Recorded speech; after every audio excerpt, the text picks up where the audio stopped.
Eye for a Straight Guy est une émission diffusée aux États-Unis de 2003 à 2007 et consistant à faire relooker des hétéros par des homos. Netflix a mis en ligne début février une nouvelle mouture du show, rebaptisée Queer Eye. 5 homos relookant un hétéro négligé à grand renfort de conseils et d'exclamations hystériques, tel était le concept de Queer Eye for a Straight Guy diffusé sur la chaîne américaine Bravo de 2003 à 2007. L'émission a même connu une déclinaison française sur TF1 en 2004, les Queers, 5 experts dans le vent, le temps de 8 épisodes. À l'époque, il était presque que des antennes grand public donnent autant de visibilité à DS, même si cela s'accompagnait de toute une panoplie de clichés. Alors quand Netflix a annoncé la mise en chantier d'une nouvelle mouture du programme, il y avait de quoi être dubitatif. Quel intérêt de relancer en 2018 ce concept ringardisé alors que la pop culture, des films aux séries et aux romans, s'est enfin mise à représenter les homos dans toute leur diversité? L'émission originale se battait pour la tolérance.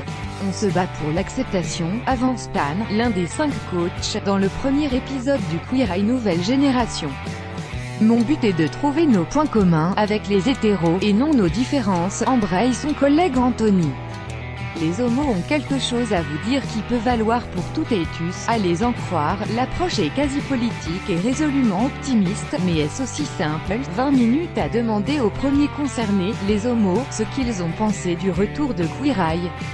Je trouve le concept de base vraiment gênant, ça repose sur le stéréotype des S bien habillées, qui s'y connaissent forcément en mode et en déco. Baser un show sur ce genre de stéréotype, c'est bizarre, note Benjamin, 32 ans. Sur ce point, on pourra noter que l'émission ne s'intitule plus que Queer Eye et que le For a Straight Guy a disparu. Et pour cause, l'un des cobayes du quintet de pros en relooking, surnommé les Fab 5, est un jeune homo, qui n'a pas encore fait son coming out auprès de tout son entourage, d'ailleurs. En visionnant les premiers épisodes, Benjamin a revu ses a priori. Le message de la version Netflix semble plutôt être « Les homos ont quelque chose à vous dire qui peut valoir pour toutes et tous ». Il y a plein de moments qui laissent la place à des bouts de récits personnels des Fab 5, pas que sur des thématiques LGBT d'ailleurs, une production datée et très superficielle, mais c'est très efficace. Il est effectivement aussi question du racisme, du rapport à la religion, et quand les queers trouvent une casquette « Make America Great Again », célèbre slogan pro-Trump, dans le placard d'un de leurs hôtes, on prend conscience qu'ils ne sont pas forcément au terrain conquis. C'est clairement un show post-Obama, comme une réponse à l'exaspération des différentes franges de l'Amérique. En témoignent les épisodes avec le flic et avec le chrétien pratiquant, note Sylvain, d'Issoudun, Indre. Il serait idiot de croire que ce programme peut réconcilier ces différentes Amériques, mais il dit clairement le besoin de réconciliation et d'apaisement du pays. C'est notamment cela qui fait dire au quotidien britannique The Guardian que Queer Eye est le meilleur show de l'année. Le casting, c'est un peu les One Direction, castés pour plaire à tout le monde. La plupart de ces thématiques parleront sans doute aussi à un public français. Mais de ce côté-ci de l'Atlantique, c'est l'aspect divertissement qui prédomine. Queer Eye est fréquemment comparé par ses spectateurs à Nouveau Look pour une nouvelle vie qu'anime Christina Cordula sur M6. On aurait aimé de la part de Netflix une approche moins les grandes chaînes quand même, ils peuvent se permettre de prendre des risques. Malheureusement on reste dans une prod très datée et superficielle. J'ai trouvé cependant le tout très efficace.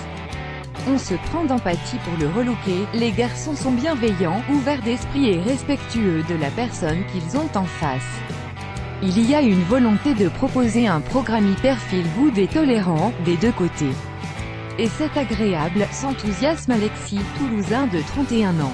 Le casting est d'ailleurs majoritairement salué.